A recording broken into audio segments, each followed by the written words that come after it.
to another episode of Routes Through Pokemon Adventures. I'm Ruby. And I'm Shaylock. And together we are a father-daughter duo playing through the Pokemon video games, watching the anime, and reading the Pokemon Adventures manga. And this week we are covering one chapter of the manga, and we're going through 6 episodes of the anime. But before we get into that, let's catch up where we're at in our own lives. As far as other Pokemon stuff is concerned, today is currently actually Mankey Community Day, and we're sitting here catching Mankey. Yeah, that's right. I already have my Shiny Annihilate, but it wouldn't hurt to have a few more, and I did pay for the Community Day quest so that I can at least, do the quest, because I like to do that. I've been playing a lot of the Pokemon Pocket TCG, or Pokemon TCG Pocket, and that's probably the right way to say that. Yeah, it's been kind of fun. It's already starting to lose a little bit of the shine now. Like, I've played it a bit, and now, the novelty is worn off, so I don't know if I'll continue, or at least not more than just casually, but it's been fun otherwise. The game is kind of fun to play on occasion. It's nice and streamlined compared to the normal stuff, so a little bit less thought having to be put into it. I've yet to play real people yet, though, so maybe that might change my mind on it all. I feel like playing real people would be fun. Sure. And then, as far as our Pokemon watching, we've been getting a little bit caught up and ahead on what we need for our future episodes, as we try to keep a few episodes ahead, just so that when we have to take a break or whatever, we don't lose ground. So that, if we get sick or there's any accidents or something. And yeah, so this will be our last episode before our 2 weeks off for Christmas and New Year's, before we come back in January with episode of all anime, no manga, and then a special return. Oh, and I recently just got my Elite Trainer box for Surging Sparks, so that will be what we're going to be opening on our card section today, so that'll be fun. And I already pre-ordered some stuff for the next set, because that's where the terrestrialized evolution cards are supposed to start showing up, it sounds like, so. Ooh. Yep, very excited for that. And I pre-ordered 2 of those boxes, because I want more of those packs. Outside of the realm of Pokemon, I also got a super exciting shipment that arrived a couple days ago, and we spent pretty much all day yesterday putting it together. But I had ordered the Lego set for the X Mansion, and it had a special thing when I ordered it, so I also got a fun reading area with a nice bookshelf full of books and everything, and a person with their chair reclining in it. So that was really cool. And we really liked the globe on top of the shelf too, because it was just the normal piece for a minifigure head, but it was painted with that was fun. The world on it. So that was cool. And then it also came with Professor X in an actual wheelchair instead of his 90s yellow hover chair thing. And a different kind of, the more modern movie version of Cerebro was kind of how it looked. Whereas the X-Mansion had kind of an older style that was hooked up to a wire still, and he had his cool 90s wheelchair or hover chair, and had a Sentinel, and lots of other characters to fight him, and just and a lot of fun little hidden things inside there too. There was a thing that, because we all took a different instruction manual to put different parts of it together, and Rosella was the one that was working on one section, and she had this little thing that had Charles Xavier's signature on it and something about Charles on there, and I think it was the deed for the mansion or his will or something like that, because she later told me that after putting it together, it's underneath the floor in one of the rooms, so you can't even see it if you're just looking at the mansion. You'd have to pry open the floor part. Interesting. Because they tucked it away safe. Huh. I didn't know that was tucked under the floor. So yeah, there's just some random things like that are just out there. They're just kind of hidden. There's also flowers in the attic, and you don't really see them unless you take off a couple parts of the roof on the center area. And that's just kind of obvious. Well, for those that know the X-Men comics, it's a nice little Easter egg to Storm, because that's where she keeps the flowers, and she has her whole little garden up there. Yeah, I built most of the danger room. Yeah, you had the danger room. I had the entrance, the Sentinel, and the lab/Cerebro area, which was right above the entrance, because I had the centerpiece. And then Rosella got the classroom and Wolverine's room or something. I enjoyed building it. Yeah, it was a fun day. Nice relaxing time. Had to take a little break because we had to help somebody move. But after that, we were back at it. So with that out of the way, let us dive into our manga chapter called Quilava Quandary, which is volume 9, chapter 108. So, last time we had Gold end up with the breeding center couple. Mm-hmm. And tricked into working there, I think, right? Yeah, to help the Pokemon, yeah. So now, that lady leads Gold into the library of their daycare center, and Gold finds a book full of past Pokemon League winners. I really like this part because it shows a picture with Red standing with Snorlax, Eevee, Pikachu, Gyarados, Aerodactyl, and Poliwrath, which was the group he had at the time. Mm-hmm. And it says, and it even lets us know that this is Red. I mean, we can all see that, but it's just... This is Winter Red. Right. And so Gold takes note of the Poliwrath specifically and asks Polibo if he'll look like that when he grows up. The old lady says that if he trains him well and takes care of him, then yes, he will. However, it's more to it than that. It's just like the anime being a punk about it too with that kid. It takes a water stone. Oh, yeah. It's more than just the training. But she did say take care of him, which means, you'd have to give him a water stone. And even more specifically, I think Gold asked if he'll look like that when he grows up, which, when he does grow up and evolve, unless he takes a branching evolution, that is what he will look like, as long as he's also well taken care of, because he could look like a wimpy-looking Poliwrath or a sickly one if he's not taken care of. So, I mean, to look like a strong Poliwrath. So, I mean, it's not as off-base as the anime was. And, all Pokemon have their differences or something, Right. Wasn't there an episode of the anime where a bunch of Pokemon looked the same, but someone could tell each one apart? The Sunflora episode. Ah, yes. James, because he grew up with them with his grandmama or whatever. Mm-hmm.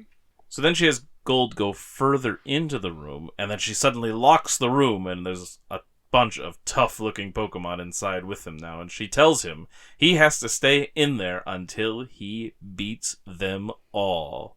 And there's a Kangaskhan, a Tauros, a Girafarig, Ekans, Primeape, and Donphan. So Gold gets ready to use his tricks with the pool cue and stuff, but the old lady tricks him over so she can take it all out, so that he can learn to utilize a Pokemon's power and skill, and not just his fun tricks that he has. Gold apparently named Togepi Togepo, not too surprising, and has it use Metronome. Cyndaquil is using Smokescreen, and the lady helps Gold by telling him what to do and what to look for after he tries Expo against the ground-type Donphan. Oy, stupid little Gold. He's told to switch to Water-type for that one, and so he uses Polibo and Water Guns it. Then we suddenly cut to Ecruteak City, which is where our last gym battle has been, and where we're trying to get to in both the anime and manga. Someday we may get there. So then this girl, Jasmine, that the old man had talked to on the phone, she shows up in Ecruteak City, and she says that she wishes Olivine and Goldenrod weren't so far apart. So I gotta assume that she's coming from Olivine. Yep, probably. And then it looks like she has 2 Magneton with her. And then there's an earthquake suddenly in the middle of Ecruteak, and she falls into a crevice or whatever. Because, typical things, it breaks right underneath her feet. Right, the ground splits apart. Mm-hmm. Then we go back to Gold. He's having a tough time with Primeape because he doesn't have anything good against fighting type. But then he figures out how to power up his fire type moves by having Sunbow use Sunny Day, which changes the environment of the battle, which is something that starts to be a thing in at least future games. I mean, I guess it's in Johto as well, but we haven't really been able to do much with that yet. Mm-hmm. And then Expo uses Ember again. He thinks this might be hard on his Pokemon, but the old lady tells him that they need to go through that if they are to get stronger. But something is wrong with Cyndaquil. Gold looks over at the shuddering Pokemon, and then... Quilava is here! And by the way he was shaking on the last page, I was like, is he sick or something? And I was like, oh, he's probably evolving. Yeah, I think it was supposed to, throw us off a little bit, so... Yeah, he turned kind of pale and was, shaking a bunch. I'm like, you okay? The old lady asks if Gold will trust her now, and he claims he'll follow her to the ends of the earth now that he has seen the results of this training. So he rushes back in to take care of the rest of the Pokemon that he was supposed to battle. But then there's an emergency broadcast about the earthquake in Ecruteak. the place is being evacuated, and the old couple are worried about Jasmine because they know that she had to pass through there to get to them. So the old lady tricks Gold into going to find Jasmine. Before he leaves, for his hard work, he is given a King's Rock, which is used for a few evolutions in this game. One being Slowking. I believe, anyway, because I think you need the King's Rock in Pokemon Go, so I gotta assume. Yeah, probably. In Ecruteak, there are aftershocks still going through, and so Gold needs to hurry alongside his Quilava, Expo. Then we see flying over the city, hanging onto a Murkrow, Silver, who is looking down at the damage and flies toward it. To be continued. Bum, bum, bum. Interested to see where that's going, and who is Jasmine? If your theory from last time is accurate and she's a gym leader, then with the Magneton, I almost wonder if she's an electric gym leader. Daddy, let's train up our ground types. Let's do it. Alright, and now that we have finished with the manga, let us jump into the anime. Woohoo. Episode 168, or Season 4, Episode 9.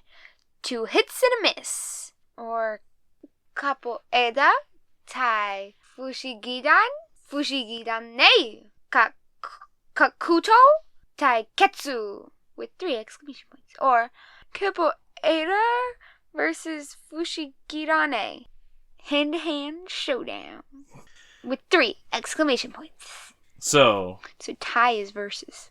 like every week I do a couple Who's That Pokemon posts on like Facebook and stuff, and I started with Fushigidane because I decided to start with the number 1 entry in the Pokedex, which is Bulbasaur. So I knew that that's what that meant, is Fushigidane. I knew who that is. And obviously watching the episode, we figure all that out too. But Capoeira is interesting because I always struggle to pronounce it, but it's Capoeira, or something like that. It's a style of fighting. It's called dance fighting a lot of times. Okay. And there's a lot of like break-dancing type moves a lot of times involved in it, where you're like spinning your feet around, and what do we see in this? Somebody's spinning around on their head, kicking their feet around. So Capoeira is Hitmontop. So yes, this is all about Hitmontop versus Bulbasaur.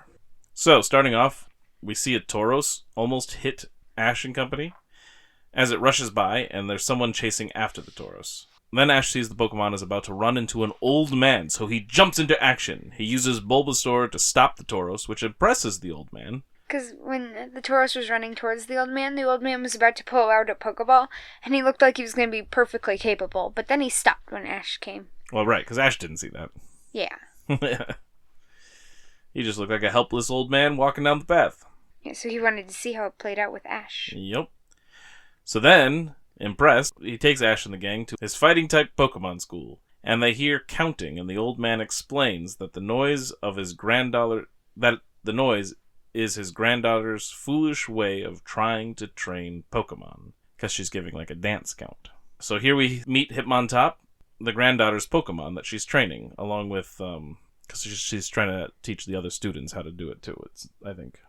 How do you what? How to train Pokemon her way. Ah, yeah. Keeping them graceful and light on their feet. Which can be helpful, but there needs to be a mix. Yeah. Yeah, the girl explains that Pokemon attacks need to be graceful. The old man feels she's turning the school into a circus. And when the students that were learning from the granddaughter see the old man, they bow to him because it turns out he is the Shihan of the dojo, which is the master of the dojo, basically. And then in our version, the American version, Ash thinks that Shihan is some kind of food. But if you had thought it was a Pokemon, it would be One-Track Ash. Yeah, absolutely. Well, that's why I bring this up, because in the Japanese version, it would have One-Track Ash, because he apparently thinks it's some new kind of Pokemon. Well, then we have to count it. No, if we ever go back through after we learn our Japanese, then we'll count it. We only know that because I looked into it. We didn't know it watching it. But it's a One-Track Ash. Come on, we have to count. Otherwise, I'll never forgive you. From here forward, the number that we have, it'll say the number that I'm suggesting with an asterisk on it. So if people remember, if anybody asks, what's the asterisk for? because there's possibly another one. There's definitely another one. Anyway, so the old man introduces Ash to his granddaughter Chigusa as the old man's replacement as Shihan. Like, he wants Ash to replace him. Mm-hmm. So he's like, to his granddaughter, hey, this is Ash. He's going to replace me as Shihan. Which, of course, she's not happy about, because she wants to be Shihan. And Ash doesn't even want to be, and she's getting all mad at him, and he's like, I don't know. Yeah, he's like, this is not what I want. What? But the old man says the Shihan needs to teach the traditional ways and not ballet, which is why he's not going to let Chigusa be Shihan. So then Chigusa is going to battle Ash, even though he doesn't want to have anything to do with this position. But he never declines a battle. Sure. But he also doesn't have a fighting type Pokemon, which he points out. But the old man's like, well, Bulbasaur has the spirit of a fighting type. Well, he could just borrow Brock's fighting type. Brock doesn't have a fighting type. Yeah, he's got Johto. Ah! Now, before the battle can take place between the two, someone else shows up at the entrance and wants to challenge the Shihan to a battle. This guy has been called the Dojo Destroyer, and I think the old man had heard of him before. Or maybe Chigusa, or maybe both. I don't know. They'd heard of him before. Because he's been going around defeating other Shihans and taking their plaques so he can open his own dojo someday and display them there. To have his students' respect. Yep. Which, like, on that surface, like, especially in our culture, that seemed like, ooh, this guy is, like, bad news. I don't like him. He's just beating them just so he can, not to take over their roles, really. He just wants to take their plaque and go do his thing. But in the traditions there, it actually makes a lot of sense, I think. And it's actually not so bad, as we learn, because he's not really a bad dude. Yeah. At first, when he appeared, I was like, oh, what's he doing? There's nothing wrong with him. And, on top of it all, the Shihans do agree to the battle. Yeah. And he's not cheating. No, he's really just a good person. And the dude's name is Shiro. And, of course, the old man accepts the challenge, just like the other Shihans have. That's part of the reason he does, too. He's like, well, the others accepted it, but don't think it'll be easy. That's what he says. Meanwhile, Team Rocket is spying on everyone and takes an interest in Hitmontop. The battle begins, and it is Shiro's Hitmonlee versus the old man's Machoke. But both the old man and the Machoke have their backs seize up. Because they're both old. It was kind of funny seeing the Pokemon have his back seize up too. Yup. Oh, and it turns out at this point, I think we learn that the old man's name is Kenzo. And since Kenzo can't fight, Chigusa decides to take his place, much to Kenzo's frustration. Because the battle still has to be done. Otherwise, they have to forfeit. Yep. And the battle isn't going well, and Shiro is going to win, but then Team Rocket shows up with an interesting intro. Forget your match and prepare for trouble. We made our catch, and we made it double. And they managed to net both Hitmontop and Hitmonlee. And then we have an irritating interruption with Wobbuffet getting in the way of Meowth's closing statement again. And we flow from there into our Who's That Pokemon trivia. This Pokemon's power was unleashed when it was bitten on the head. Then Bulbasaur uses Razor Leaf to free the fighting-type Pokemon, and Team Rocket send in Arbok and Victreebel. But Victreebel is a distracted Pokemon, as it eats James. And James has a funny line to go with it. He's like, I choose Victreebel, and Victreebel choose me! Which is also, then, a catching catchphrase. There's a bit of battling, and then some Razor Leaf to the balloon, and Team Rocket is blasting off again! Ding! The battle between Chigusa and Shiro is postponed to the next day since their Pokemon are worn out. That night, Chigusa is overconfident in her victory tomorrow, thinking she almost won earlier in the day, which she did not, clearly. She was totally going to lose. Mm-hmm. And she's super confident still. I'm like, were you not paying any attention, lady? Kenzo tells her she's wrong, and then gets Ash to try and train Chigusa. Ash uses his Bulbasaur and totally takes out Chigusa and her Hitmontop. So then Chigusa learns from Kenzo that Ash won because Ash is truly a team with Bulbasaur. So Chigusa learns to be a team with her Hitmontop, and so the next day the match goes much better, and Chigusa defeats Shiro. Yes, I know. Anticlimactic. I didn't, make a big deal about it, but it's just, you knew it was coming. You, skipped all the training and everything. Well, that was not really. That was training. What do you want me to say about it? Didn't Team Rocket show back up? Not during that. We're getting there. So Chigusa learns to be a team with her Hitmontop, and so the next day the match goes much better, and Chigusa defeats Shiro. The guy accepts his defeat well, which shows that, like, okay, he's not really all that bad of a person, and things are about to part amicably, but then Team Rocket returns with a new busted bot. This one looking like a Meowth with boxing gloves. And they give us another interesting intro. But it doesn't launch into the rest of the motto, with Meowth just saying, etc. Like, they started with the interesting intro, but then he's just like, and etc. Prepare for trouble, we want a rematch. And make it double, natch. Hitmontop is grabbed, but he's freed right away, and after a kick from Hitmontop, Pikachu zaps Team Rocket, and they fly off with a ding. Because they don't say their line this time. They just fly off. And our Who's That Pokemon? It's Slowking. Hopefully you weren't too slow to get that. Alright, so our tally. Alright, so we have 2 interesting intros. We have an irritating interruption, a distracted Pokemon with Victory Bell chews James, a busted bot, and a catching catchphrase. Alright, and then we gotta rank it. I don't feel like it was a super strong episode. It was cool. And I like the whole Japanese thing, but I don't feel like it was super strong. I would argue that it was actually really strong, because they all train their muscles and everything quite a bit. Maybe.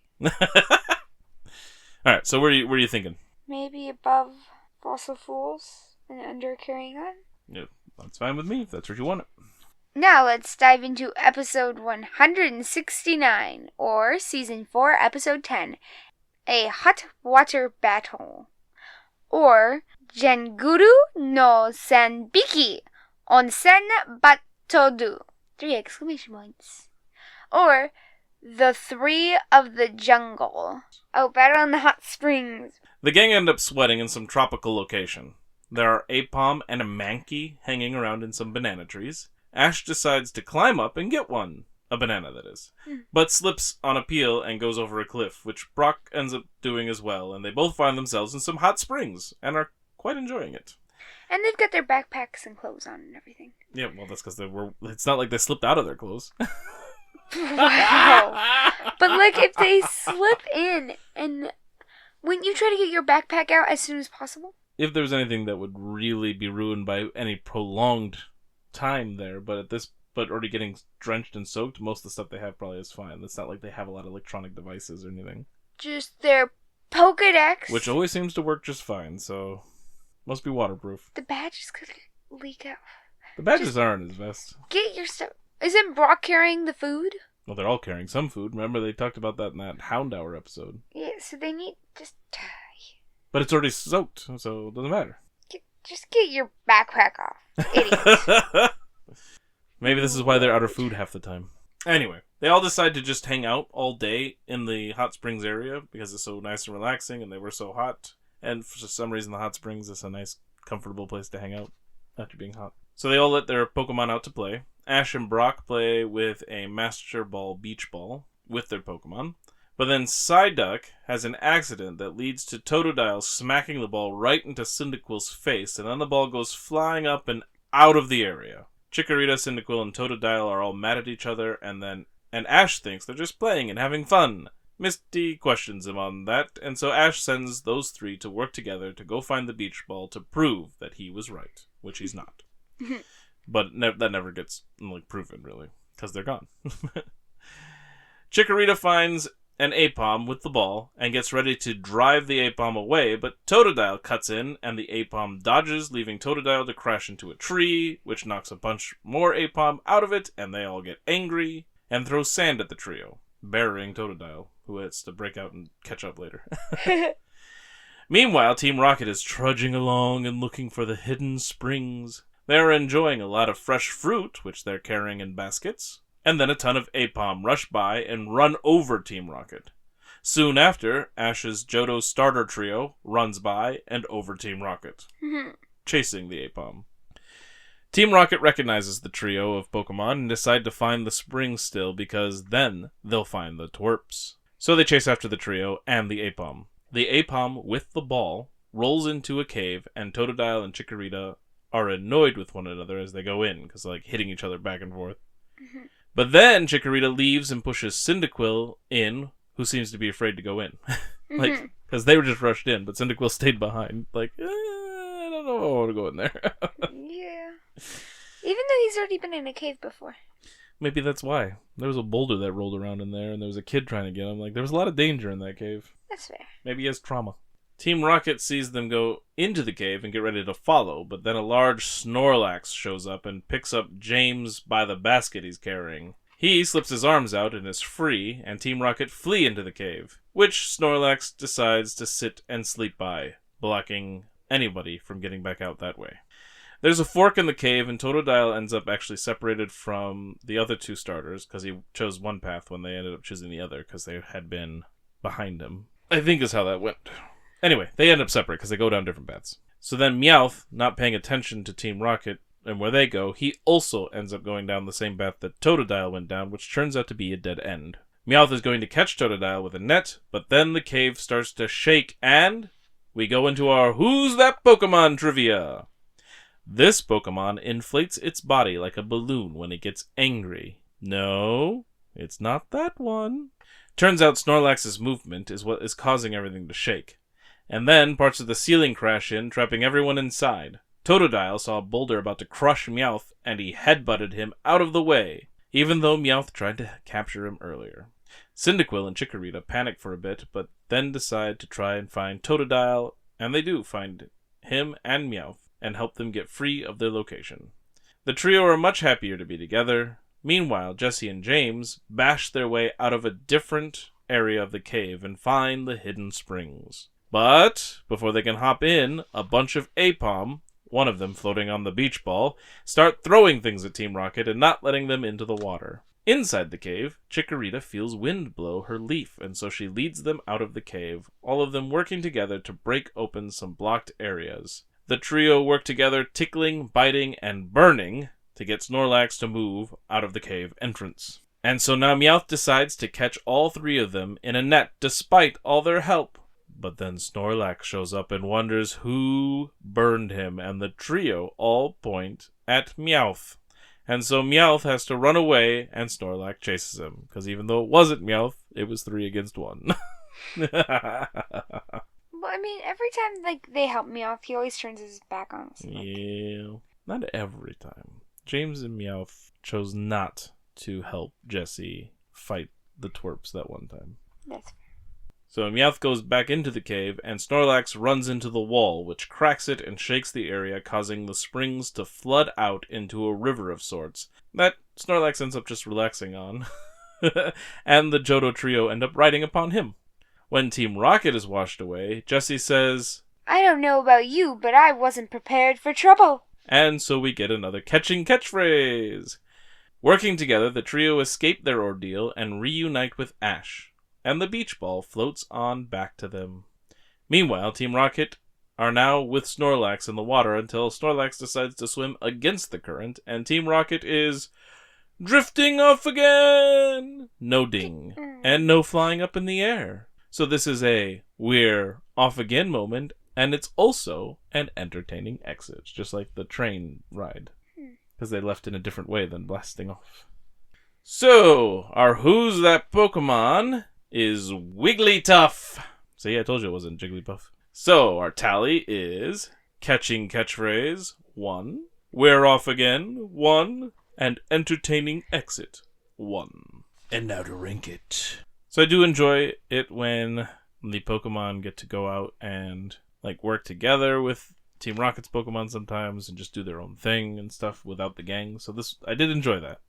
But I mean, there's nothing too spectacular about the episode overall. So I do think that it is probably under 2 hits and a miss at least. I thought it was pretty good, like them working together and their friendship and everything. Oh yeah.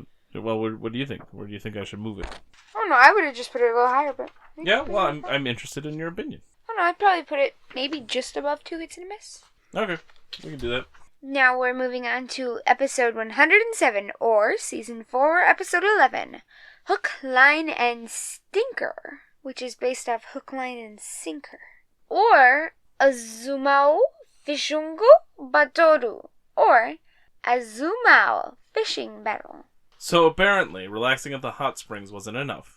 Now the gang is relaxing some more by a lake with their Pokemon. And we are about to launch into an episode that feels very, very familiar. Almost as if we'd just done an episode like this last time. While Poliwhirl is hanging out, a Poliwrath shows up and punches the Poliwhirl without any reason. Some obnoxious trainer with fishing gear shows up and is the owner of the Poliwrath, and he makes fun of Misty's wimpy Poliwhirl, and stupidly claims that she hasn't trained it well enough since it isn't evolved into a Poliwrath. How they evolve? Exactly, training doesn't do that. Misty challenges the jerk to a duel after he insults the rest of her Pokemon too, but he says he has other plans. Those plans are apparently a bug-catching contest part 2. Only instead of bugs, it's a Sea King catching competition. They all get special balls again. Granted, the lake balls look really cool. Yeah, they did look kind of cool. But this time, though, it doesn't suggest that they get to keep the Pokemon they catch, like they did with the bug-catching one. They never say that, and there's nothing in the episode that indicates that they do. But they still do only get to have one Pokemon with them to help, just like with the bug-catching one. Ash, of course, chooses Pikachu, which is actually a really good choice, because it's an electric type, and they're water type that they're going after. Yeah, I was just about to say, Ash actually made a good choice. Well, I mean, he makes that choice anyway, most of the time, and if he's not picking Pikachu, who's he usually picking? Chikorita or Bulbasaur, which would also be good choices. That's fair. Granted, they might be a little less choice, because Goldeen/Sea King probably knows Peck. Yep. Anyway, Andreas, who's the jerk face, is there to enter as well. So that was obviously the important thing he had to do, which is why he couldn't battle. And when he enters, a lot of people start murmuring, because apparently he's known for being really good and winning these kind of competitions. So Misty isn't going to have that, and is going to enter with her Poliwhirl, so she can beat that creep. And then Brock says he is choosing the registration lady as his partner. Which kind of freaks her out. She's like, what? Right. And Misty shows up to babysit Brock again and pulls him away by his ear. Another difference in this contest is that it doesn't seem to be age restricted, since Team Rocket in casual looking summer clothes are out trying to win the competition as well. They're there for like the chocolate bars or yes, something. They want the year's supply of chocolate, which is the prize for this contest.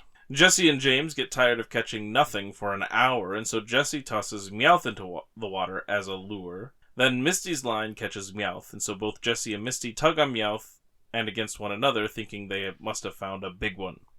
This causes their boats to slam into one another, and the gang, of course, do not recognize Team Rocket again. Despite this not even being a real disguise, they're just in casual clothes. Yeah. And then we get our Who's That Pokemon trivia. This beetle-like Pokemon has long been extinct. Has it though? Right? When we come back, we have a boat race with Misty and the Punk, and the result is Team Rocket getting capsized.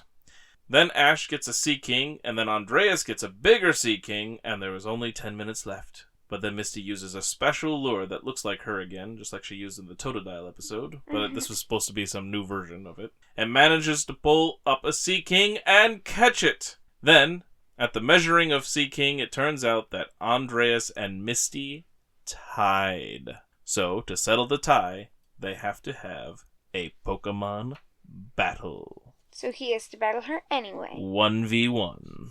We all knew where this was headed. Poliwhirl versus Poliwrath. This definitely differs from how the bug-catching contest finished, but this does invoke another old episode, which is the Pikachu-Raichu electric gym battle. Because you have a Pokemon that's evolved with a stone, and a Pokemon that's lesser evolved going head-to-head.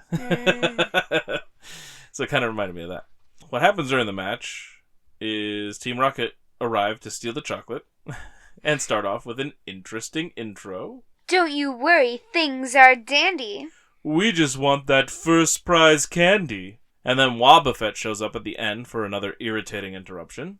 They don't take long to beat up Team Rocket.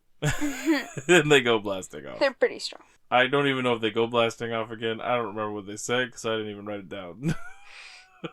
You know, this This is like back to season. This is their first season. I don't remember how Team Rocket left this time. I can picture them coming down over the battle, but I don't remember exactly how they lose. I think Misty takes care of most of it. I don't know. They lose and don't get no candy. Yep. And we'll just assume they blast it off again. But then we have a Psyduck sighting as he pops out along with Staryu and Goldeen to encourage Poliwhirl, who is now lacking some self-confidence in this battle that he has to go up with against Poliwrath. And it works, so Poliwhirl pulls through and wins. Andreas suddenly has growth, I guess, and apologizes, but it feels really tacked on at the end. Like, oh, I lost, better apologize and look good. Yeah. Misty is sending all the chocolate she won to her sisters, Brock's family, Oak, and keeping some for Togepi. See, that's what doesn't make sense. It's a year's supply, so she should be able to have as much as she wants all year long. Well, that's not exactly how year supply things usually work. When you win a year supply of something, it means you have enough for a year. And who's that Pokemon? It's Kabuto, which we have seen plenty of and know they're not actually extinct. Yeah, that's just silly. Now for our tally. We have babysitting Brock. We have 2 Psyduck sightings. I didn't mention the other one. I forgot. When they're on the boat talking to Andreas before they go out to go fishing, and he makes fun of Misty. He pops out and ends up in the water, freaking out, and so he makes fun of her for having a Psyduck that can't swim. Bad time for Psyduck to pop out. We had an interesting intro. We had an irritating interruption with Wobbuffet. Now to rank it. Okay. I didn't like that little jerk guy. He was annoying. Yep. And it was, again, a double. copy of bug catching contest. So, I don't know, not very high. Maybe just above a Dairy Tail ending? I'm good with that. Okay. It was just like the same episode, pretty much. Except now Misty was the star of it. Alright, now, episode 171, or season 4, episode 12. Beauty and the Breeder. Or Sayonara Rokkan, Pokemon Beauty Contesto. Or Goodbye Rokkan, Pokemon Beauty Contest. Rokkan. It's Vulpix's name, and you know what that, how it really clicks in my head besides knowing the episode? How? What is the number for 6? Or what is the word for 6? Roku? Which is the first part of Rokkan. Oh. And how many tails does a Vulpix have? What did we learn from our Pokedex entries? 7. 6. Anyway, the gang is taking a break, because they didn't just have 2 episodes breaks. Oh my gosh, they're breaks! They're like my siblings. Anyway, they take a break at a Pokemon Center, and Brock is at the computer checking his email, which is apparently something he's been doing a lot, based on the conversation Ash and Misty have. We've just never seen him do it. Brock is excited because he finally got a message from Susie! Who's Susie? That was my first reaction when I heard that. I'm like, Susie? Who the heck is that? I'm sure it's somebody we met before, but I don't know. I was pretty sure it was one of the girls that we had met before. Which is a ton, so who? Well, they let us know pretty quick. Because, and I can't blame anyone for forgetting who Susie is, because this is the girl from back in the first season who gave Brock the Vulpix. First season, wow. So I was pretty sure where Vulpix was going this episode. Yeah, the title Goodbye Rokkan doesn't help either. Yeah, but granted, we didn't have that title. English title, I knew what was happening. And this episode has a lot of glammed up Pokemon again, just like the other episode that had Susie in it. There was a really funny one. I think it was like a Machoke or something with a huge lipstick. There was a lot of funny ones. And including like a hippie victory bell. Oh yeah, I forgot about that one. But yeah, they're dealing with a beauty competition in this one. And we have more arguments about whether the inside or outside counts more, just like we did in the previous Susie episode. So there's a lot of parallels between that episode and this one. But this also means we've got a rockin' reunion. Or should I say, a Rokkan reunion. A 7 reunion? Wait, what's the name of Vulpix? Rokkan. So like a Vulpix reunion. The joke is Rokkan sounds like rockin'. Rockin' reunion, Rokkan reunion. And Vulpix does reunite, so. I suppose. The town with the contest that Susie is headed to is a little out of their way, but Brock just needs to see Susie. So they detour from their trip to Ecruteak and head to this other town that doesn't exist. in the games. Ash assumes the contest is another Pokemon catching contest like the bug catching and the seeking ones. Now, that ups the last episode just a bit, because since we've had two, it makes sense that he could almost assume that there's a third type of contest like that. Now, thinking that it's all about Pokemon catching, that does seem like it might be Ash, one-track Ash stuff. That's what I was just thinking it could be, because it's all about Pokemon, but he's all about catching Pokemon. Yeah. That's usually what he's thinking about. Like, he's thinking about Pokemon and catching them. Those are the things. Or battles. Which this falls into those categories. Not the actual contest doesn't, but his thoughts do. I think it should count. All right. Yes.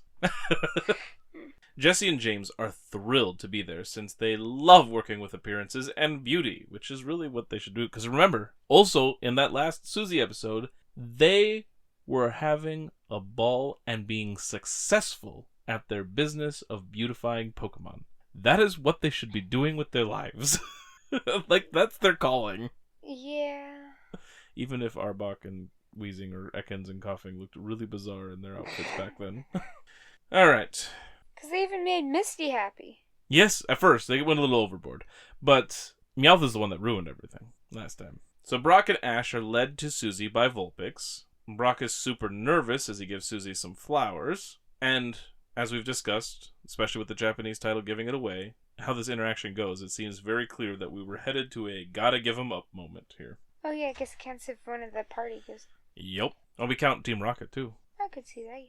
We did that already with the Lickitung. Oh yeah, gotta give up Lickitung. I like Lickitung, but I think I like Wobbuffet more. Wobbuffet's a good replacement for sure. And the interactions between him and Jesse have been a ball. And I think Wobbuffet stays around actually for a really long time. Then, because Brock did such a good job raising Vulpix during this time apart, Susie suggests that they enter the contest with Vulpix together. So Brock faints in his excitement. Meanwhile, Misty is enamored over a Ninetales and asks 1,000 questions, and the jerk there, taking care of the Ninetales, is super annoyed and says, "Hey, leave me alone, stop asking so many questions." But then Susie shows up and tells this guy, whose name is Zane, to not be like that, because it turns out Susie and Zane know each other, making Brock nervous, until he hears that Zane is the representation in this episode for the outside beauty counting, and therefore Susie's bitter rival, according to Brock. He really tries to punch that idea through. To everyone, all the time. Yep.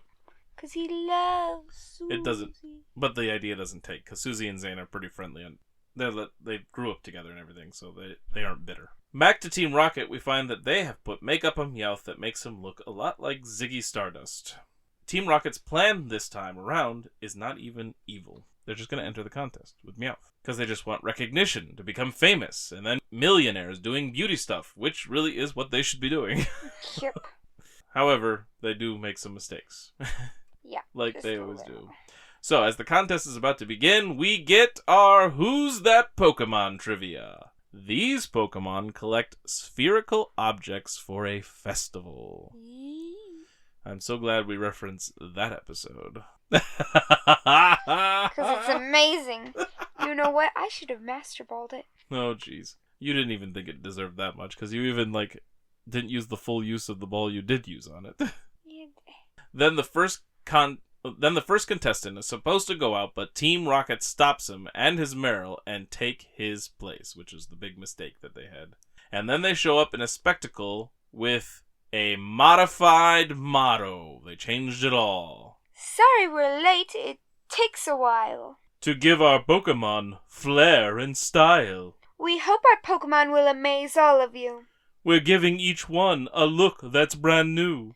We're creating a trend, and it's going to be big.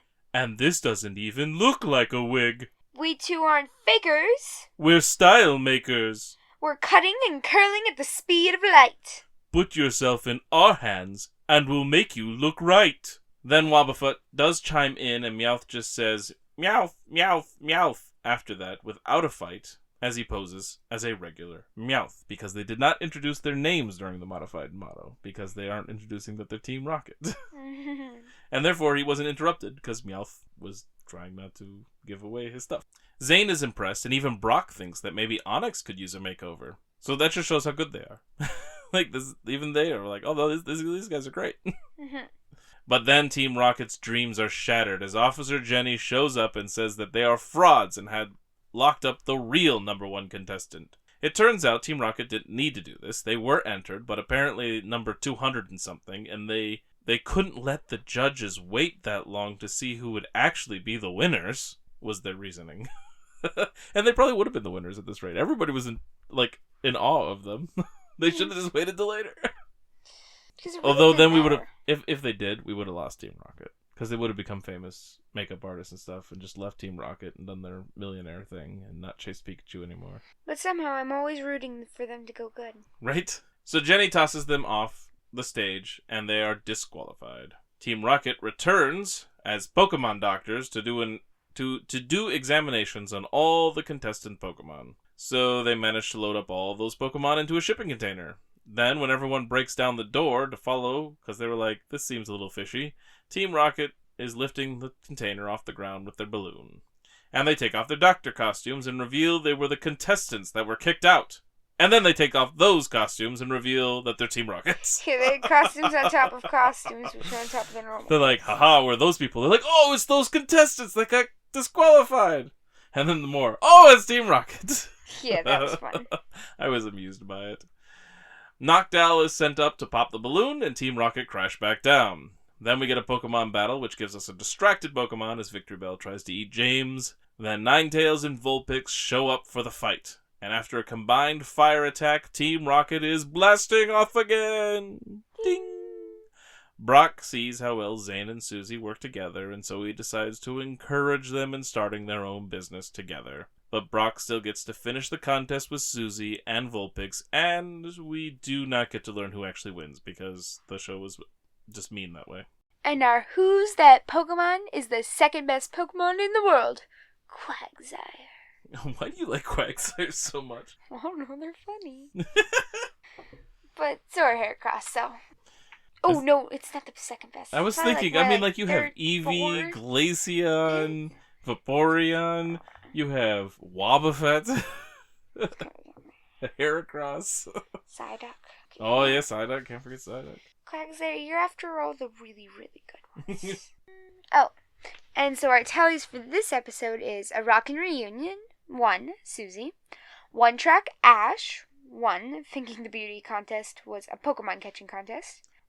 Gotta Give 'Em Up, 1, Vulpix is returned to Susie, Modified Motto, which we read for you, and Distracted Pokemon, Victory Bell Eats Dreams. Now let's rank it! Alright, so Beauty and the Breeder. I love a Rockin' Reunion. The episode was actually kind of fun, and I really like to see James and Jessie thrive, even if it ends up falling on its face. Yeah.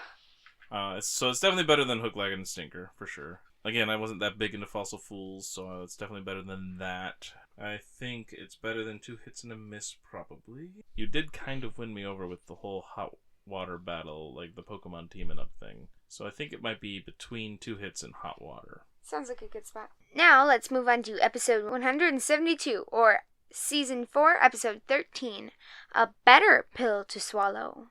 Or Subo Subo, Tai Madatsubomi. Or Tsubotsubo versus Madatsubomi with 0 exclamation points. Come on, people. Ash has a stomach ache from eating 5 hamburgers, and the gang doesn't have any more medicine for him because he's had a habit of eating too much. But then a weird little old man shows up with some special medicine that works for Pokemon and people. Ash is cured, and now he's hungry again. The little old man is called Old Man Shuckle. Brock makes a mistake in the name and calls him Old Man Chuckle. This was particularly amusing to me because why? Shuckle Chuckle. Because you named your Shuckle Chuckle. Little did I know it had an effect on the whole universe. Right? So Old Man Shuckle explains that he makes all his own medicine and takes them back to his cabin and shows all the Shuckle he has. He shows them how he pours stuff inside each one, plugs them up, and then after a year, he puts corks in their little holes in their shell. Mm-hmm. And after a year or something, they are ready to go. But the Shuckle have to live out in the wild, which then means hunting them back down. And he has a very special medicine that helps to tame Pokemon, but to make it, he has to store it in a special shuckle. One that is a purple or blue color, or, shiny. So we have our second shiny Pokemon. The Pokedex does mention that the shuckle are shy and are most often found underneath rocks, which I thought was cool because that's how we found the shuckle that I got, is underneath a rock with Rock Smash. That is kind of fun, actually. And I'm going to guess that's how we always find them. There might be another way, I don't know, but that's the only way we've found them so far, and only the one. Old Man Shuckle has a Pokemon named Spoopy, and this Pokemon was an awesome little Bellsprout. I loved Spoopy. Yeah, Spoopy was so much fun. I decided the next time I get a Bellsprout, its name is Spoopy. So probably in Sapphire. I like it. Alright. And this Pokemon, Spoopy, can smell out the shuckle and is able to tell which ones are actually done making the juice. Team Rocket listened in on this conversation and, of course, want the special juice from the shiny shuckle so that they can be master of the Pokemon universe, because they'll all be tamed to them. Back to the gang, they chase after the very speedy Spoopy to find the shuckle and gather them up for the old man. While they're having trouble keeping up and catching the shuckle that Spoopy tosses, we get interrupted with some Who's That Pokemon trivia. This Pokemon is the most unique Pokemon of all. That's your clue. Back to the show. Oh, and I want to make a note. Brock wants the special juice so he can tame all the Pokemon and impress girls. Of course. I forgot about that, but that makes sense. Spoopy finds the shiny shuckle and has a conversation with it. And then, from in a tree, we get an interesting intro. Prepare for trouble, the secret is out. And make it double. Trouble's what we're about. The secret wouldn't be out if you would just shut up. And then Wobbuffet gets in the way of Meowth's line again in an irritating interruption where Meowth tells him to stop trying to steal his lines. And Wobbuffet comes back in and steals the spotlight anyway.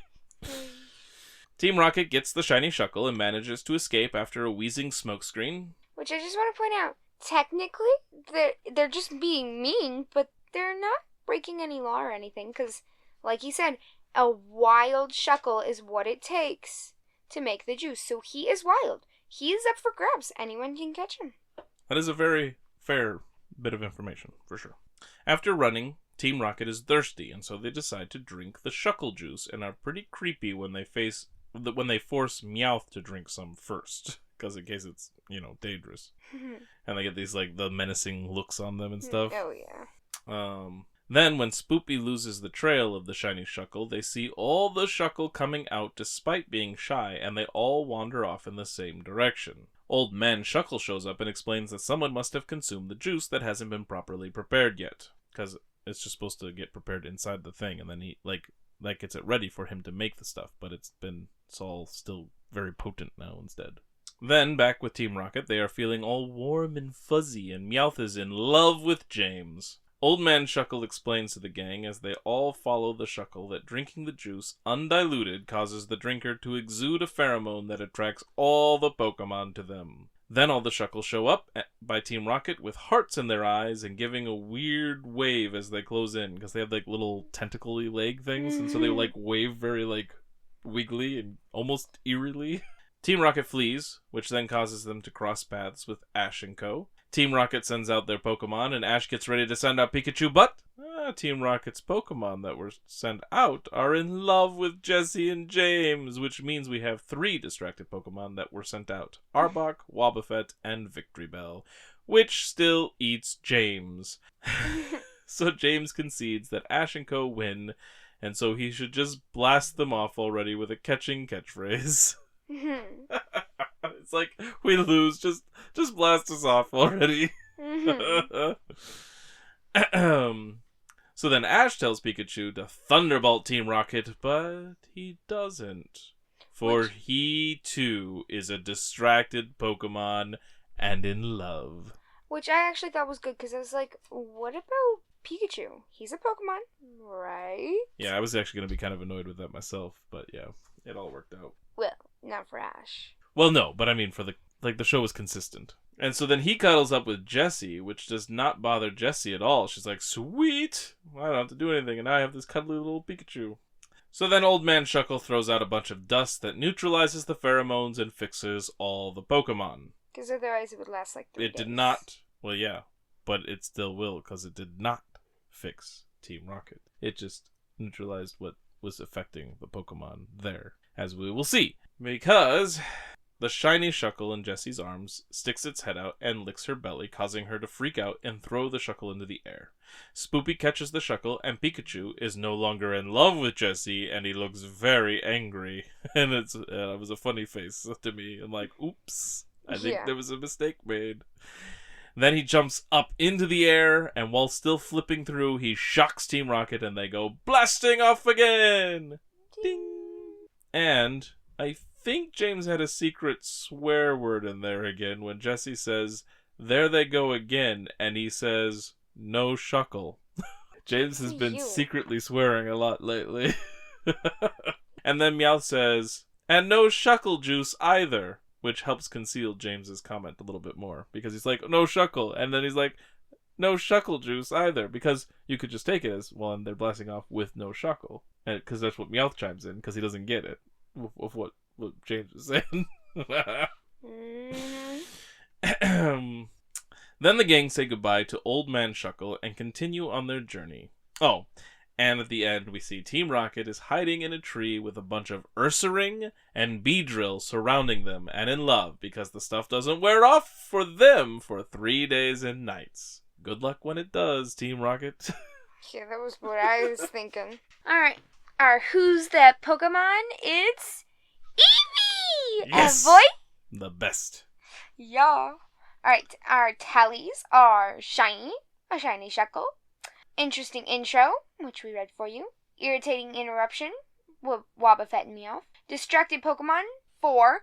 All 3 Pokemon Team Rocket sends out are distracted, and then Pikachu is distracted as well.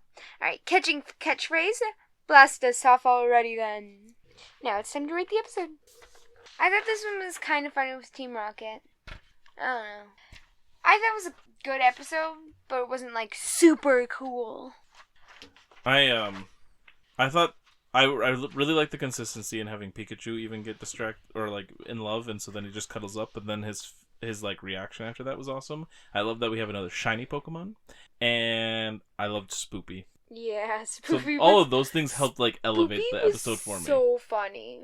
If I didn't like Bellsprout, I think I might still like Spoopy. He was so funny. Yeah, I was so happy when we watched it because by this point you had started to warm up to Bellsprout and not like hate him anymore. And I'm like, I'm glad that you did that before we got to this episode because it's great. But I also was sad because then I couldn't torture you with it. Can't torture me no more. Well, there's Spearow still. All right, where are you putting it? I think this probably goes above, well, maybe even above. Yeah, maybe. Maybe even above typecasting. Above the Sudowoodo one? Mm-hmm. I'm down with that. Okay. Episode 173, or Season 4, Episode 14, Power Play. Oh, or Buraki Yamio no Tatakai. Or Blackie, Battle During a Dark Night. 3 exclamation points. Yep. And this is an unfortunate Japanese name, I feel like. Umbreon is so much cooler than Blackie. Yeah, that's right. We have an evolution in this episode. It's Umbreon. Oh, this episode. It's kind of cool. Alright, so the gang is walking along a mountain path, and then they hear some kid with a British accent named Alex Davis. But he says he's from Cherry Grove City, which we've been to before. We've seen people there. We've heard them. They did not have British accents. So what? So I decided to look it up. The actor's name? Alex Davis. He won a contest or something that allowed him to voice the character and have it named after him in the English dub, at least. So, so that's why we got that. And he has a few lines because he has a whole battle. So the gang peers over the cliff to see Alex Davis and his Alakazam in a trainer battle with Gary, our recurring rival. We haven't seen him since the forest with the Hoot Hoot. That was a long time ago. It was like episode 4 or something of the last season.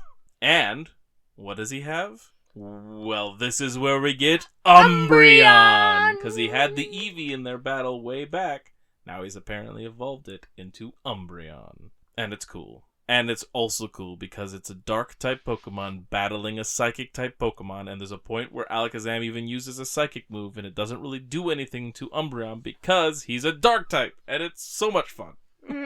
And the battle is actually really cool, too, just like the way it takes place and the way they're commanding. Like, it's a fun battle to watch. Yeah. But in the end, Gary wins, and Brock and Misty are impressed. Ash decides that he and Pikachu can beat him, and so he slides down the cliff to challenge Gary. But Gary says no because he's already learned all of Pikachu's attack patterns, so it would be a waste of both their time. Ash then sends out Chikorita, Totodile, Cyndaquil, and Noctowl, and claims he could beat Gary and his Umbreon with any of those Pokemon. Chikorita cuddles Ash, Cyndaquil wanders off, and Noctowl is sleeping. Totodile is just dancing in front of Ash, but that's what he does when he's ready to go to battle as well. So I don't know if his actions necessarily count for a distracted Pokemon. So do we have 3 or 4 distracted Pokemon? Because Totodile was dancing, but like I said, he just does he does that anyway. Yeah, he doesn't look distracted because he is or he does look distracted, and he does look distracted to Gary. But he's not distracted because he's listening to Ash, so it's a not to distract. Okay, so we have 3 distracted Pokemon in that moment. Gary just walks away, doesn't even respond. He just keeps going. I thought he was a turd. I think Gary knows how to push Ash's buttons because this would annoy Ash even more than any argument. And Gary just doesn't have the time for it. Because I agree, not with these Pokemon, but I can see why he didn't want to battle Pikachu. They've already done it. He's like, yeah. I'm not going to learn anything from this, and I'm going to beat you. So you're not going to learn anything either. Mm-hmm. And Ash was kind of a punk the last time they battled. We all rooted for Gary when we watched it. Yeah. But Gary does seem to like he's doing really well, and he's not super obnoxious here. Yeah, it's annoying to Ash, and he does just walk away and doesn't give him the time of day, but overall he's not being his normal, Ash, you're stupid. You smell you later. Yeah. So then in town, Brock and Misty are still talking about how cool Umbreon is, and it's really lifting Ash's spirits. Not really. He's actually pretty grumpy about it all. And Ash and them enter the Pokemon Center, and Team Rocket is spying on them. Team Rocket contemplates stealing food from the center because they're hungry. Meowth gets annoyed with Wobbuffet, and he ends up getting hurt thanks to a counterattack from Wobbuffet because he tries to scratch him. Jesse and James talk about how that move is hard to beat, and it gives Jesse an idea. Ash is stuffing his face to build up his strength to face off against Gary when suddenly the lights in the center go out. I wonder who. Right? So with this blackout all around town, Nurse Joy can't get anyone to answer at the power plant with a phone call, which I don't know how that was working since the power's out. Anyway, no wonder they're not answering. You're not actually calling. The gang decide to go up to the power plant to investigate. Meanwhile, Gary is having a campfire outside of the town with his Umbreon. But they both notice all the lights are off in town, which seems weird, and then they see Ash and them pass by, which of course piques Gary's curiosity. Then we cut to the power plant, where all the workers are tied up, and a cord runs off from the plant to a large Wobbuffet robot as we encounter Team Rocket's latest busted bot. And I knew as soon as it started that the cord was going to be the downfall. Except that it's not exactly. It's part of the downfall, but it's more than that. There's more to it after that. That's fair. But, usually it is the thing that stops it or, that slips it up. And then... And that usually leads to, the end real quick, but it doesn't here, which is more interesting. That's fair. So, of course, they're planning to steal Pikachu and other Pokemon from the Poke Center, but then they see Ash and company running toward the power plant, so they don't need to go down to the Poke Center to get Pikachu. And then we get our Who's That Pokemon trivia. This Pokemon teases its opponents by spitting in their eyes. Back to the show, Ash and company find the tied-up workers and go to free them, but the Wobbuffet bot gets in their way, and Team Rocket unleash an interesting intro. Prepare for trouble, we've got a new toy. And make it double. It's awesome, oh boy! Not the strongest rhyming game. Then they explain they needed the power plant to power up their bot.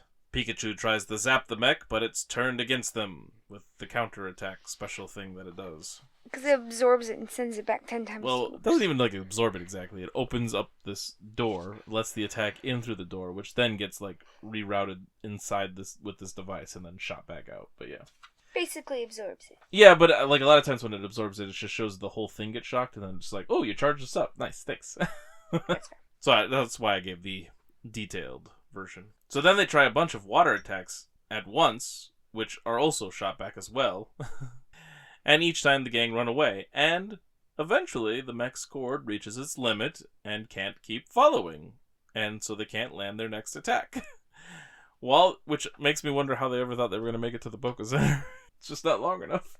That's fair. While the extension cord is pulled tight, Umbreon shows up and shatters the cord on the mech side. Yep, and that's it. And they're blasting off again! Just kidding. That doesn't happen yet. This unplugs the bot and causes it to freeze up. James is ready to quit, but Jessie has an idea to fix the problem. Meanwhile, Ash and Co, along with Gary, end up freeing the workers. They hear that the water gate needs to be opened to get power going again sooner rather than later. So Gary rushes off to work on that, and Ash goes to follow. But the mech is back, now being powered by James and Meowth using cycling power. I had a small hunch that was where it was going. And of course, Jessie does not have to do it. The mech gets off a few punches and goes for a kick, but then freezes again because, well, James and Meowth are exhausted.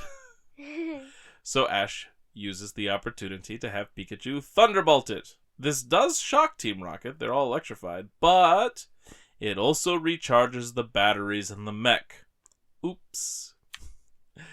See, this is great, because, like, the power cord, yes, it stopped it, but then it showed up again, blocked them, because they had a new power source of cycling, which also then ran out, but then it got charged up again because of Pikachu. It was, it just wasn't the end with the cord, you know what I mean? Yeah, that's fair. And it was so much fun, much more interesting, because you keep thinking they're out, but they just come right back. Isn't there a song, You Knock Me Down, I Get Back Up Again? I get knocked down, but I get up again. You're never gonna keep me down. Yeah. So then Ash has Cyndaquil and Chikorita go in, and Cyndaquil has its flames sucked into that opening for the counterattack. But Ash planned on that part, and so then he has Chikorita Vine Whip around the robot, sealing the doors from opening again, because they don't slide open, they pop open. So they can't open. And so when they go to unleash the double-powered, flamethrower or whatever it was... Like, times 10. Yep.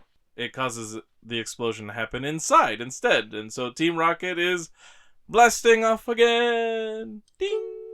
Ash catches up to Gary, but they find that the way to open the water gate is missing its handle. They find that it's in a locked shack, and Ash uses like Cyndaquil or something to break open the door. Umbreon comes inside and lights up the place with its like cool yellow circle things, which was really nifty. Mm-hmm. And then Ash uses all three of the Johto Pokemon to free the handle from its chain. Like one, like they burn it and cool it, and then Chikorita razor leaves it to break the chain or something like that. And to make it cool.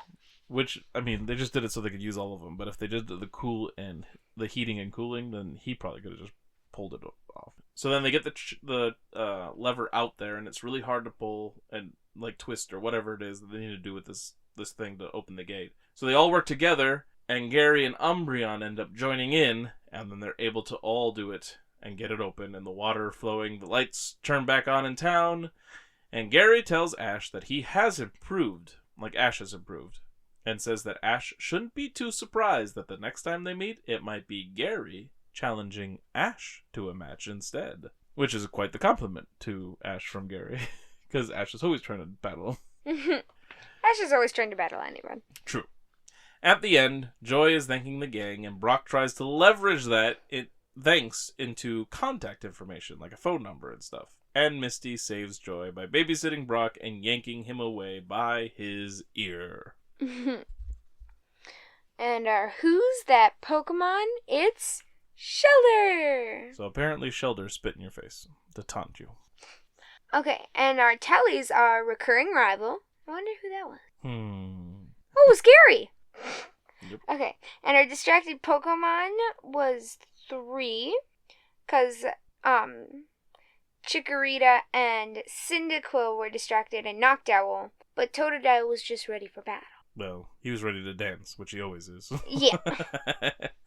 And then Busted Bot, Wobbuffet Mech. Interesting intro, which we read for you. Eeveelutions. A new category that we're bringing into this, because we just love Eevee so much, we might as well count Eeveelutions when we see them. Might as well. They're so cool. Right? Yeah, so if we see an Eeveelution, doesn't matter. It doesn't have to be an Eeveelution specifically. It can just be an Eevee as well. But what if Ash catches an Eevee or Eeveelution? Oh, if he gets one, we might have to readjust that. But he doesn't, so far at least. So okay. I think we'll count him for now. If he gets one, we'll retire it. If he's using it on a regular. Yeah. If he catches one and it's back at home with like Oak again, like Heracross. Or if he uses it so little, like. Exactly. Then we'll still count it. Yeah. Okay. And then babysitting Brock. Misty pulls Brock away from Joy. Now to rank it. All right. This was a cool one to end on, I felt like. I was really happy to see Gary. I was really happy to see Umbreon. I really liked the battle between Umbreon and Alakazam. That was really cool. I really enjoyed Gary's personality in this one. He wasn't, like, super annoying. And Ash and him actually, like Ash was being Ash to a degree, but he wasn't, like, heightened annoyance like he was in their battle at the end of Orange Island. And the whole mech thing not being destroyed right away and like kept coming back with different, like they were using all the things to get it to go, and that was really fun for me. Yeah. So a lot about this was really enjoyable to me. So I think I want to put this one. This one's gonna be a little tricky. I think I almost want to put it above the Bug Stops Here, so just under Goldenrod. I think we could do that. Maybe it's even better than Goldenrod. I could definitely see it as our new number one. You good with new number one? Sure. Alright, I'm good with a new number one. Yeah, let's put it in new number one. It wasn't necessarily all the super funny stuff that we get sometimes, but it was really just a good episode. Okay, so after all of that, our top 5 are Hassle in the Castle, Airtime, The Bug Stops Here, A Goldenrod Opportunity, and Power Play.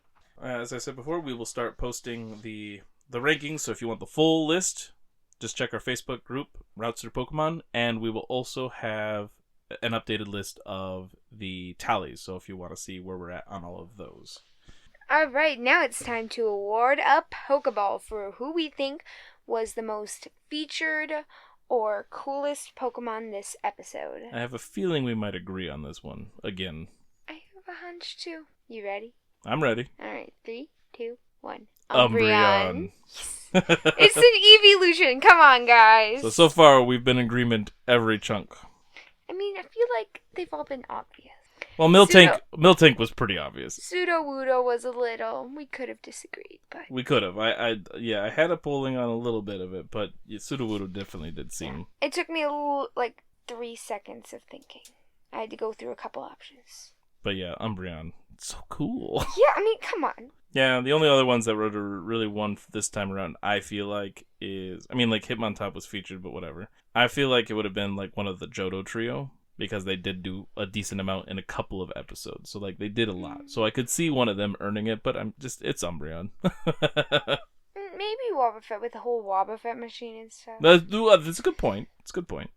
Yeah, Umbreon, come on, people. We love Umbreon, even though we still don't have him in our games. Soon. So, after that, let's get into Pokemon cards! Yeah! Alright, so who's going first this week? I think it's your turn. Alright. I am opening, we're both opening, Scarlet and Violet Surging Sparks from the new box that I got. And my package has Latios and Latios on it.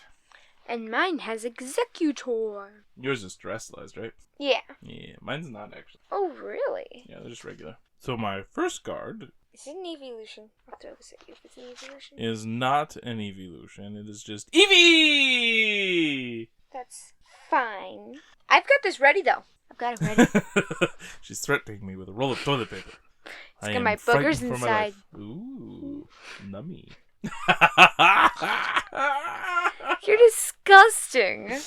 Alright, so yes, I got Eevee, boosted evolution ability. As long as this Pokemon is in the active spot, it can evolve during your first turn or the turn you play it. So if you play it later, but actually move it into the active position before your turn's end, you can evolve it right away. That's kind of fun. I like that. Its genetic code is irregular. It may mutate if it's exposed to radiation from element stones. No, really. Alright, get your leaf stones ready. My next one is a grass type. It is Execute! Hey, I've got the Executor. I know. Using telepathy, only fellow Execute can pick up on. They always form a cluster of 6. Cast form, sunny form, fire type. This is the form cast form takes on bright days. In an experiment where cast form was placed in front of a heater, it didn't change to this form. Mesprit, psychic type. Known as the being of emotion, it taught humans the nobility of sorrow, pain, and joy. A trainer item card, deduction kit. Look at the top 3 of your deck and put them back in any order, or shuffle them and put them on the bottom of your deck. I got a fire type, Ceruledge. Ooh, that's kind of fun. Yeah, it's interesting that it's a fire type. I mean, I know it has fire moves, but the Ceruledge specifically is like the ghosty one or whatever, whereas Armor Rouge is the one that keeps that fire thing going, I think. I mean, they start as Charcadet, which is fire, but...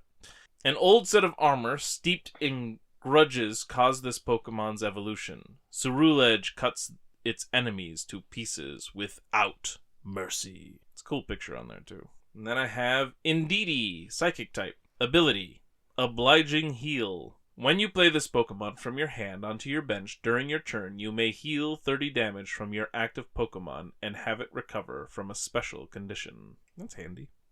Togepi! Togepi! It's a reverse hollow.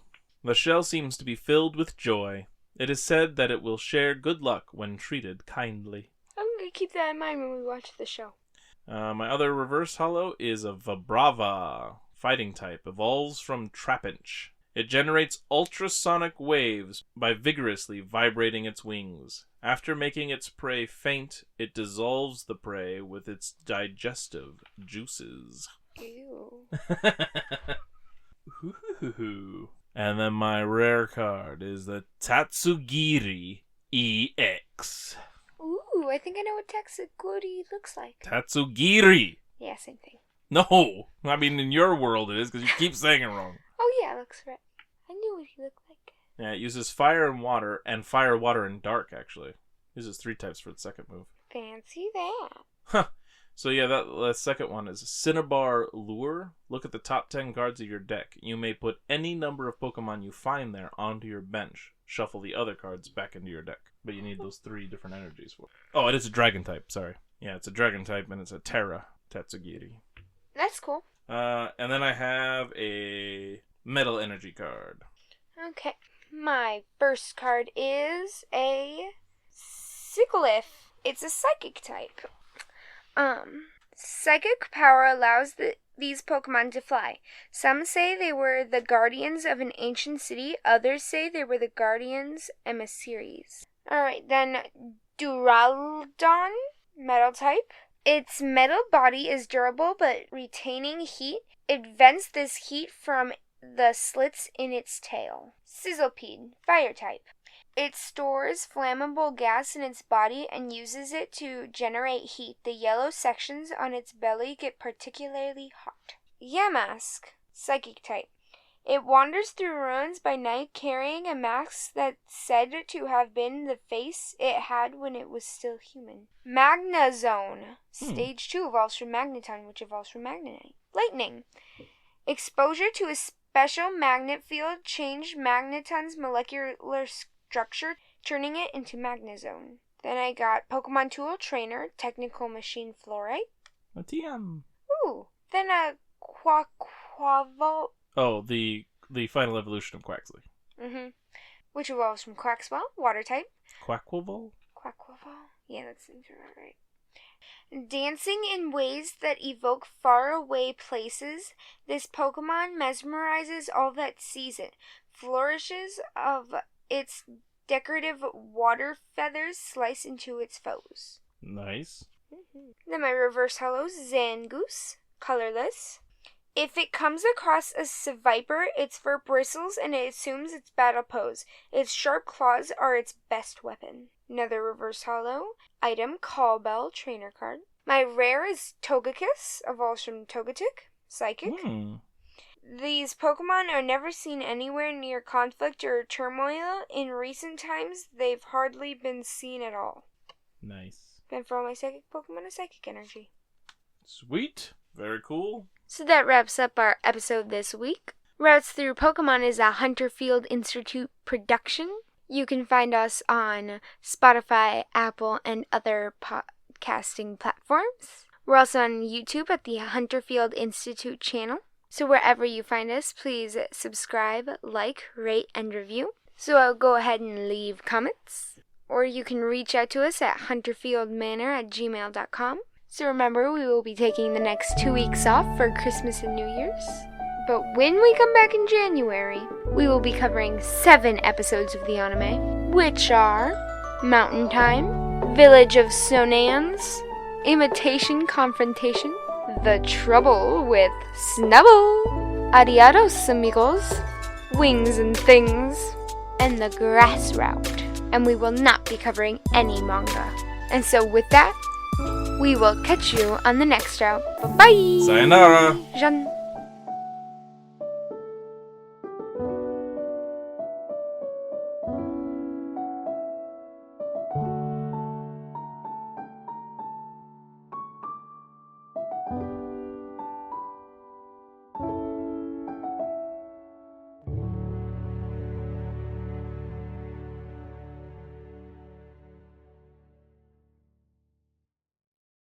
I'll find your hidden treasures, Meadow Evergreen. Just you wait. Think you can pull a nasty little prank on me and not have any consequences just because you're dead?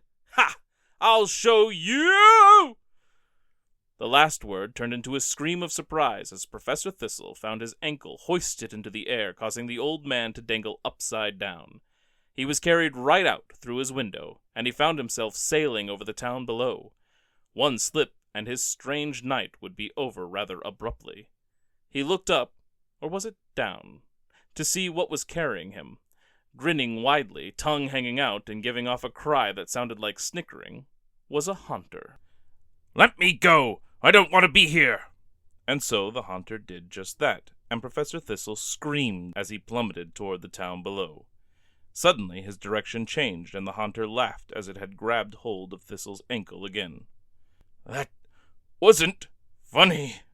After nearly dying, and with the cold air rushing by, it was hard for Thistle to speak. The haunter continued to grin and snicker, obviously disagreeing with the man. The haunter began to slow and fly closer to the ground. Then, without any warning, it let go of Thistle again. This time, when the professor tried to scream, it was cut off when his face and the rest of him fell into a large pile of snow. He thrashed around to get out and onto his feet, sputtering with a mouthful of snow. He started beating the snow off of himself as he marched over to where the haunter floated. "What is the meaning of this? Where are we?" The haunter ignored Professor Thistle and simply stared into a window where a warm light spilled out into the cold, snowy night.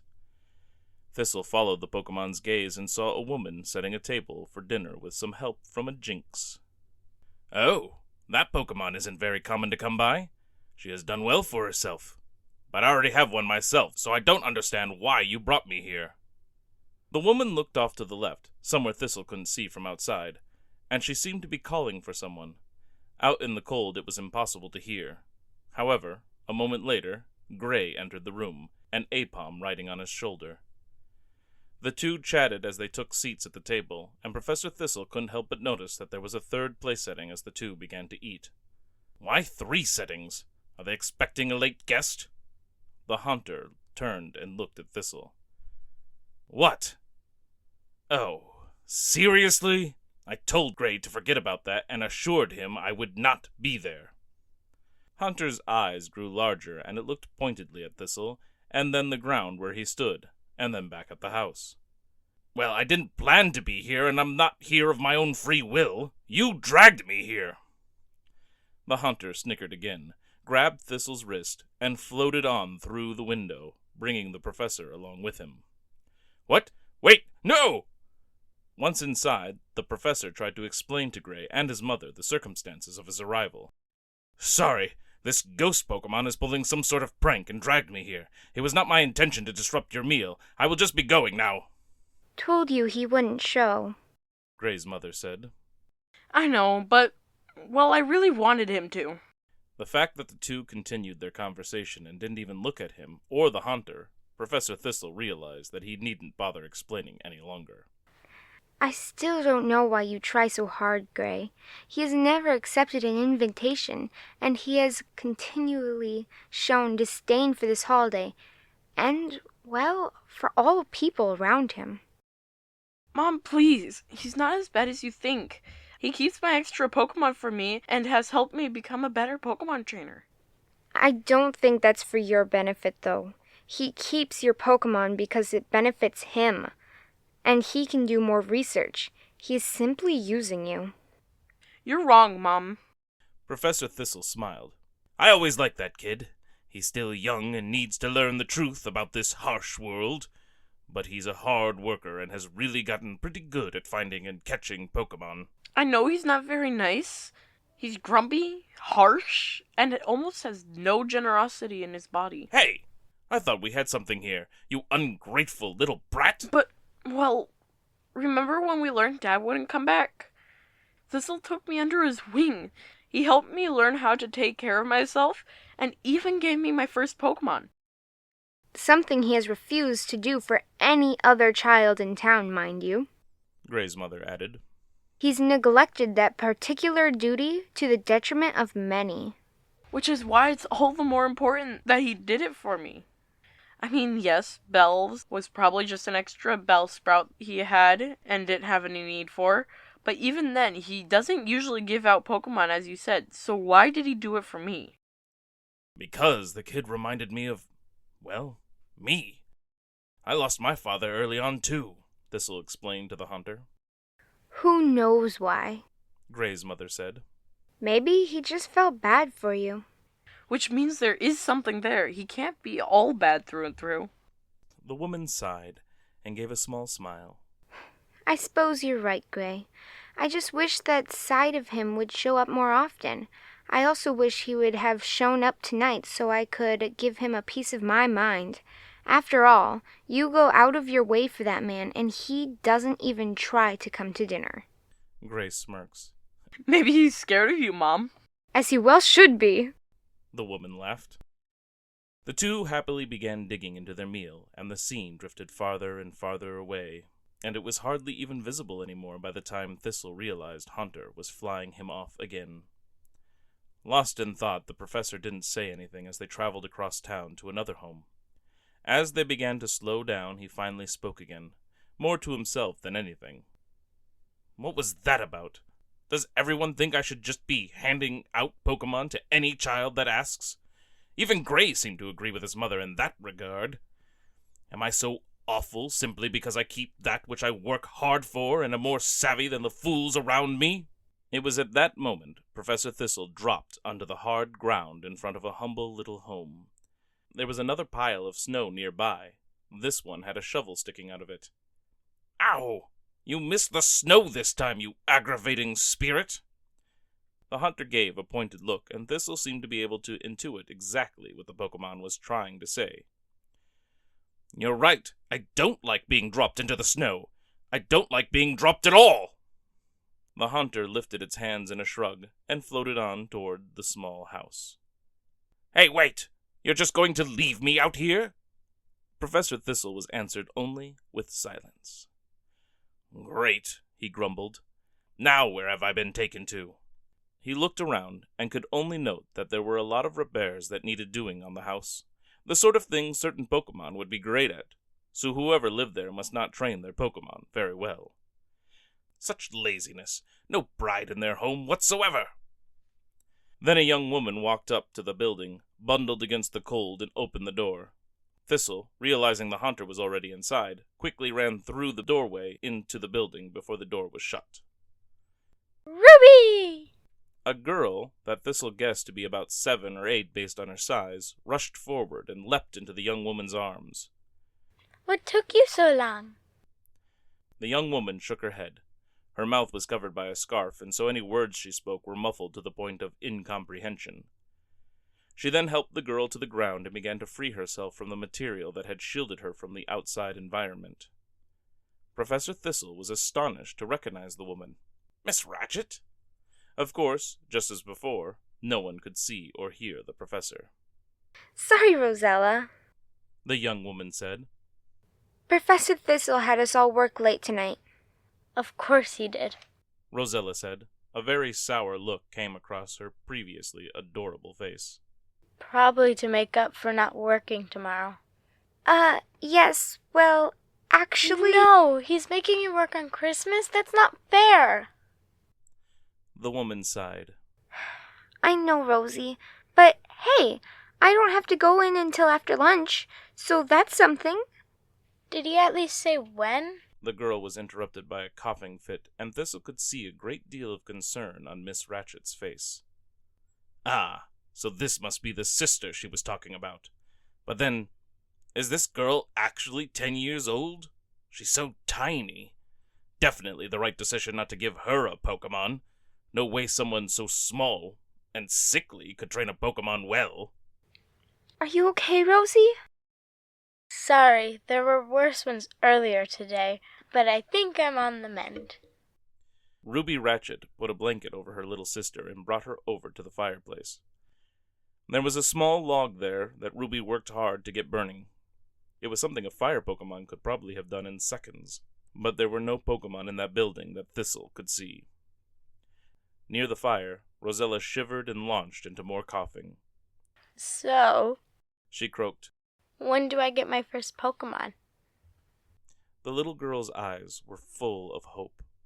Ruby looked away so that her little sister couldn't see the tears welling up in her eyes. I don't know. He said there was still a lot to do before the end of the year. So probably not until after New Year's Eve. Rosella nodded. I can't wait. Once I get a Pokemon, I'll be able to catch more. Then we can have some here that will help with the chores. And when I become the very best, then everything will be so much better for us. Wiping away her tears, Ruby looked over to her sister and smiled. I can't wait, Rosie. She hugged her sister close as they both stared at the small and dying fire. I can't wait. Oh, just tell her the truth, Miss Ratchet. You know I won't be giving away any Pokemon to this girl. Why build up her dreams like that? The sooner she wakes up to reality, the better. Without warning, the hunter appeared right before Professor Thistle, his huge eyes only inches away. The man let out a shriek and stumbled backward and landed on something soft and a little springy. The menacing glare of the hunter still lingered before him, but as the professor blinked, the image grew fainter and fainter. Once the spirit was out of sight, Thistle began to realize he was back home and had landed on his warm and cozy bed. To be continued.